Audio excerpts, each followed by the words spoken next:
Dulākais sporta veids uz starta līnijas skeletons. Let's go!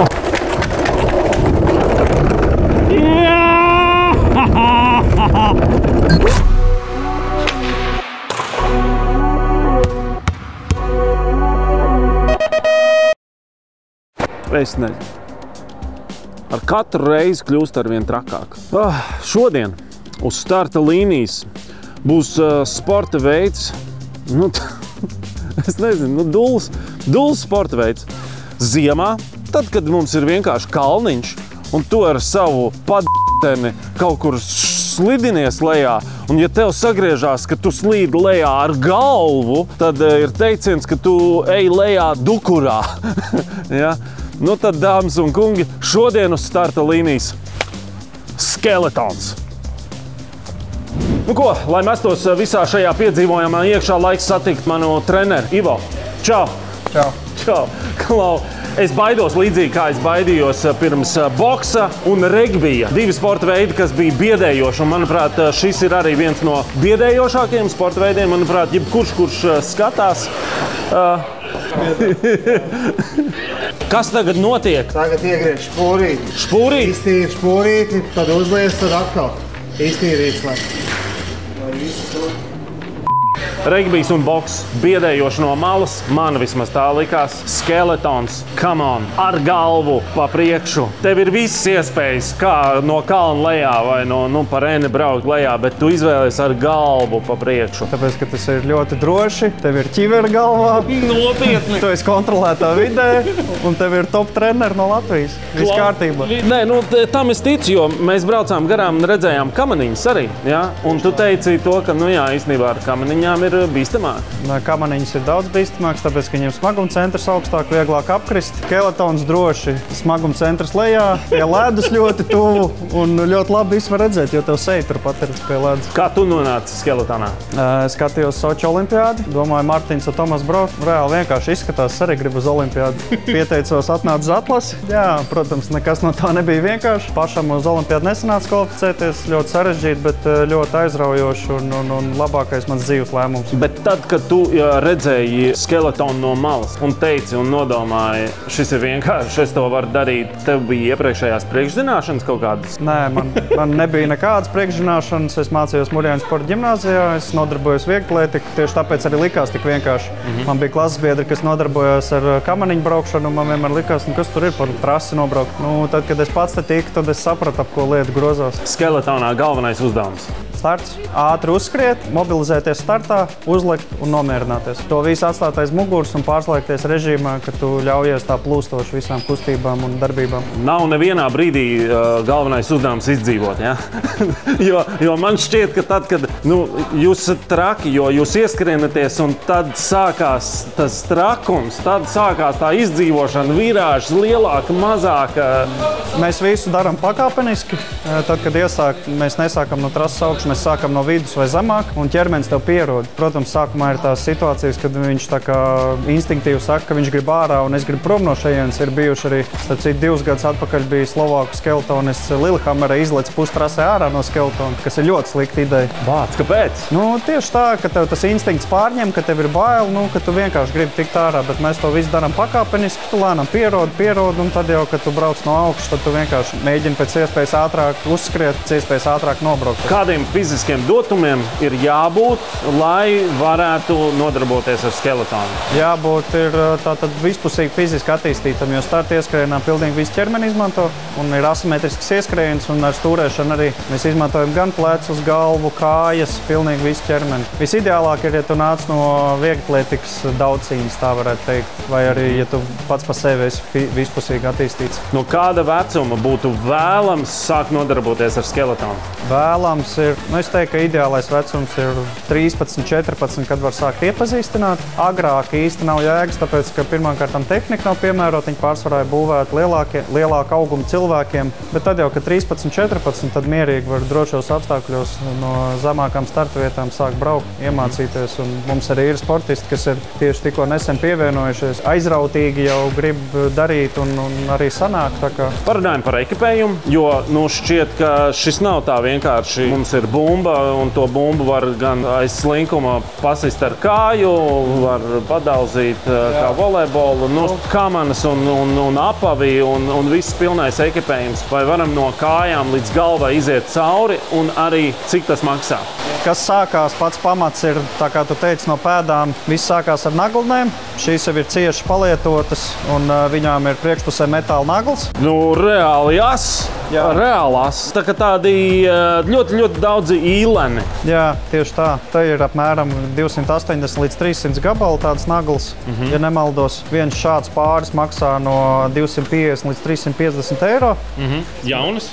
Jauns, jā, lietots vienkārši neeksistē, jo tad, kad viņas ir lietotas, viņas jau paliek šādas, vienkārši lēnā garā iznīcinās. Labi, bet ja kāds jaunietis atnāk, viņam 13, 14 gadi, viņš vēl īsti nezina, vai viņš būs skeletonists uz mūžu, vai bišķīt pamēģināt, viņam tiešām jāpērk par 250, 300. Tur ir tā lieta, ka tas ir ļoti dārgi, bet labā ziņa ir, ka Sigulda mūs atbalsta. Mums ir privātais finansējums, tagad mēs esam arī izcīnījuši rezultātiem valsts finansējumu, mēs pilnīgi visu nodrošinām. Okay. Mēs saprotam, ka tas ir vienkārši nereāls izmaksas paceļams vidusmēra cilvēkam, tāpēc mums viss ir. Vienīgais, ko vajag no sportista, ir laiku, atdevi un gribēšanu. Okay. Ja tas viss trīs lietas ir, tad var mierīgi nākt un tad jau mēs skatāmies tālāk. Kas ir ar tālāko tērpu? Tālāk mums ir tērps, viņš ir speciāls šūts katram sportistam individuāli uzšoju uz augumu, viņi nomēra. Mums ir ļoti laba sadarbība Latvijā tāpat ar Mintprint, ļoti labi materiāli, ļoti labs servis un ļoti laba arī cena. Cena ir no 200 līdz 300 eiro arī. Tur ir ļoti plaša izvēle. Viņi tā kā ar to nepelna, viņi hobija līmenī tajā iedziļinās. Ļoti labi ar kamanām arī sadarbojās. Kādi tērpi ir ātrāki, aerodinamika un visas tās lietas, kur pareizi novietot šūvus. Tā kā ļoti profesionāli arī. Pagaid, šuvēm ir nozīme tas, cik ātrs tērps būs? Tieši tā, ja tev šuve ir šeit uz pleca ārā, tad automātiski tur ķerās vējš. Tāpēc viņi ir jābīda kaut kur neiet vējš. Tur ir kamanas ļoti tajā ir iedziļinājušās un arī savā ziņā viņi ceļu citreiz mums pasit, viņi jau tā kā gatavi idei. Viņi guļ uz muguras, mēs vienkārši apgriežamies otrādāk un to visu pārvietojam uz otru pusi. Būs uz ko novelt manu slikto startu laiku. Apmēram. Un tev rokās ir ķivera. Tā ir kaut kāda īpaša? Viņa ir īpaša skeletona ķivera, viņai nevarās vizieris vaļā, kā tas būtu bobsleja ķiverai. Bobsleja ķiveris ir līdzīgāks moču ķiverēm. Tad šīs ir speciāli tikai skeletonam būvētas, ražo dažādas firmas un maksā no 500 līdz 700 eiro viens gabals. Viņas ir ilgmūžīgākas, bet... Ilgmūžīgākas ar nosacījumu, ka galva neaug lielāk, vai ne? Atnāk jaunietis. Tad ņem nākamo izmēru. Meklē jaunu. Labi, un beigās kamanas. Mēs jau tagad saskaitīju kaut kur ap 1000, ne? Jā, kamanas ir. Jāsaka liels paldies Dukur ģimenei, joprojām viņi it kā varētu teikt, ka ir tā kā prom, bet viņi ļoti klātesoši. Viņiem ir kamanas, Dainim ir zināšanas, viņš pats ar rokām būvē, un tā cena ir demokrātiska, tur 5000 priekš globālā tirgus, tas ir tieši nekas. Un priekš tā izpildījuma, kas mums ir, jo mums sportistiem ir arī, kas brauc ar bijušām Tomasa kamanām, vairākas Martina kamanas, tur ir tāds top līmenis, un tas arī mums bija atspoguļojās rezultātos. Tikko pēdējā sezonā 3 medaļas jaunatnes Ziemas olimpiskajās spēlēs, 3 medaļas U20 čempionātos, tā kā... Wow. Kas tik īpašs ir skeletona kamanās? Un ar ko tās atšķirās? Varbūt no vienkārši kamanām. Viens otrs skatās uz viņām, redz kaut kāds tur dēles un ar 2 sliedēm. Jā, man arī sākumā tā likās, ka dēles, bet katram iekšas ir, varētu teikt, pilnīgi citādāks. Skaidrs, ka ir rāmis, kas ir kā kvadrāts, ko mēs neredzam no ārpuses, un tad ir dažādas vēl papildus detaļas noteikumu ietvaros, kas katram mainās. Mainās cietība priekšā, aizmugurē, centrā. Tu gribi, lai viņš vairāk ņem augstumvirāžā vai mazliet stabilāks, mīkstāks, cietāks. Un tas ir ļoti individuāli katram sportistam. Tā, pieņemsim, ja salikt blakus Martina un Tomasa kamanas, viņš būtu pilnīgi 2 dažādas lietas. Labi. Tagad atnāk tomēr, kur šis pats slavenais jaunietis, 13, 14, 15 gadi. Viņš saka, es redzēju olimpiskās spēles, es redzēju raidījumus starta līnijas. Es gribu pamēģināt ar visu šo nodarboties. Mammu dod man 6-7 tūkstošus, es braucu uz Siguldu. Māmu nedod 6-7 tūkstoši. Viss ir par velti, iedod vilcienam, naudu biļetē. Un tad uzmeklēt Skeletonu akadēmiju vai vienkārši meklēt Skeletonu. Informācija ir internetā. Un tur dabūs man numuru. Ja ir gribēšana, droši var ar mani sazināties. Norganizēsim, ka var uzstumt ledus estakādē. Visbeidzot, ka mamma ir iedavusi vai tētis biļeti rekura vilcienā, brauc uz Siguldu, trenējies, par visu ekipējumu parūpēsies. Cik bieži notiek treniņi Skeletonā? Tas ir atkarībā no līmeņa. Iesācēji mēs pārāk nespiežam virsū no sākuma pēc iespējām. Tas ir tur pāris reizes nedēļā, 1, 2, 3 braukt pa trasi, bet jau, kad jau tu esi komandā un kad tu zini, ka tu esi 100% iekšā, tad jārēķinās vasarā tie ir treniņi 2 reizes dienā. Un tad, kad ir sezona, kā tagad, kad ir skolas laiks, tad fiziski vairāk kā vienu treniņu nevar uztaisīt, bet viņi ir katru dienu. Un tad, kad jau tuvojās sacensību laiks, tad jārēķinās arī citreiz sestdienas, svētdienas. Ļoti, ļoti laikietilpīgi, bet tas ir dzīvesveids. Tad, kad tu esi te, tas ir dzīvesveids. Jā. Tev smuks tāds podestiņš, ko tu te dari? Es tagad taisos pierakstīt rezultātus, lai mums viss ir fiksēts, kāda ir vairāk skrējienu dinamika, lai var redzēt, cik ir pirmajās acīs laiks un cik ir lejā laiks, jo sākuma laiks parāda, korelē ar lejas, un tur ļoti daudz korekcijas var veikt. Un šodien mums ir kontroltreniņš, daļa no atlases uz pasaules kausa Siguldā, kas notiks. Mums startēs viens puisis, viena meitene, un viņiem ļoti svarīgi tieši šī diena viena no, un pēc tam vēl 2 atlases trasē būs. Kāds būtu tavs prognozes par manu laiku? Cik tu esi daudz trenējies pirms tam? Cerams, ka laiks apstāsies. Fiziskā sagatavotas treneris ir labāk. Cerams, ka sistēma nojūksies. Tā teikt, neuzrādīs laiku. Bet kā ir?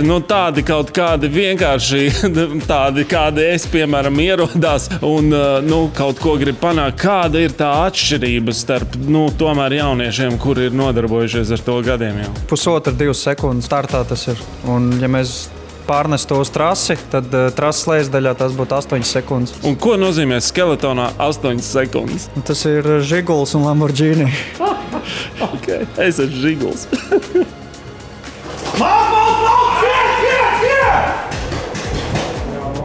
Ej, tu nost, te tikko viens vienkārši aizgājis zibens ātrumā. Un principā bija, te nekas nav, kājas smagas, nekas nebūs. Prāts.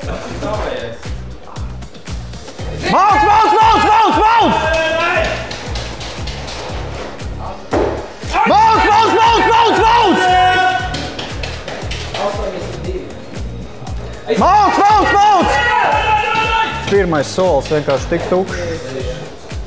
Viņa tā kā pārgulās pāri, redzēji? Vispirms, kas ir jāatcerās, kad ieliksiet, ja pieņemsim izrausiet no gropas, tad nekad nelieciet rokas ārā. Ja jūs braucat bortā, nekādas rokas, nekādas alkoņas. Jūs guļat iekšā un iekļaujaties visu laiku. Un tad starts ir ļoti vienkārši uzvelkat ķiveri. Paņemat vienu roku un neskatāties uz priekšu, bet galva uzreiz ir lejā. Jums nav nekas jāredz, jums ir gropa, pa kurien viņš ies tas skeletons un viss. Pēc iespējas tālāk mēģināt aizskriet, un tad vienkārši jums ķermenis jau pats pateiks priekšā, jūs samainīsiet rokas un leksiet virsū. Un tad aizbrauksiet, ja skriesiet pa labo gropi, aizbrauksiet līdz augšai, neko nedarat, vienkārši paceliet kājas un brauciet atpakaļ. Jūs pa gropi tāpat atbrauksiet atpakaļ. Kas stājās, tad ceļamies augšā un atbīdam šur.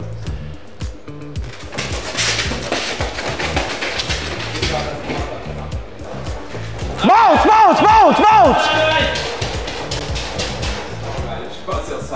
Crazy. Šis ir vienkārši crazy. Es skatos un es nezinu vai. Šis ir vienkārši dulli.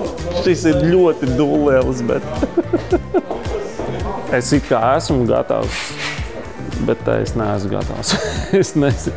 Man bail, ka es aizlikšu garām. Kaut kas noies greizi, bet es mēģināšu vienkārši lēni iegulties, vai ne? Un tad tu iestums man, vai ne? Taču Martins ar tā sāk, ka viņš apgulās, vai ne, un viņi iestumi. Nē, Martins uzreiz. Viņš no augšas uzreiz sāk. Gulies iekšā, te ir aizmuguri. Un rokas liec savu apakšā. Šitā, ja? Jā, un ja kaut kas notiek, ja tu izrauj no gropas, tad elkoņi vienmēr iekšā. Un nekad nebāz uz āru, nemēģini nekur acis, tā kā stumties prom vai neko. Vienkārši varētu tagad vienkārši iestumt un tad viss. Var, jā. Var iestumt. Tu gribi? Es gribu saprast, ar kuru īstenībā roku, kāda ir tā ielekšana. Vienkārši nāc klāt un, jā, tu esi labrocis, vai ne? Jā. Un tā arī būs. Un tad pārliek roku. Jā. Jep, tieši tā. Ok. Tad iestumt vai mauks uzreiz? Nē, es bišķīt ieskriešos pats. Aiziet. Attiet. Oh my gosh. Oh my gosh. Ārprāts. Labs leciens.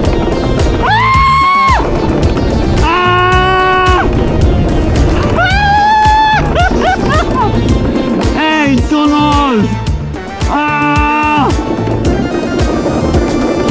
Kurā brīdī jābremzē? Nav jābremzē. Ej, tu nos! Var vēlreiz? Jā. Wow! Tāds skaists, klausies! Bet te nevar nekur vispār aizbraukt greizi. Šeit nevar. Tev nākamreiz jābrauc uz trasi. Uzreiz nākamais? Var, drīkst? Drīkst. Kamēr karsts.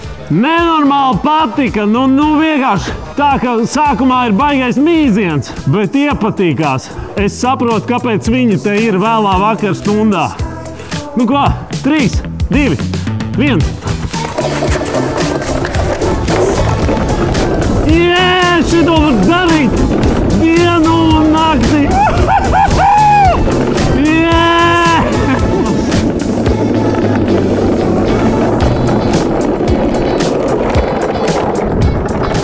Šis ir tik krūta.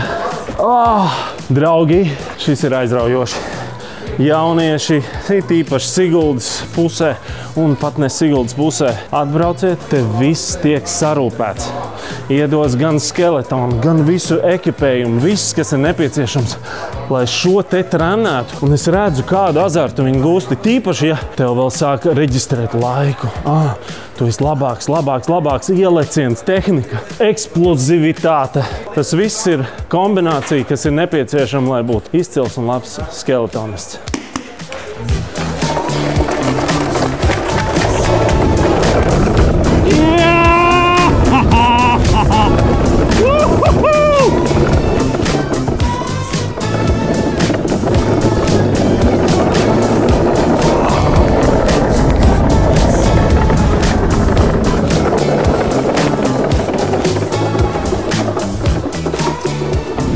Čau!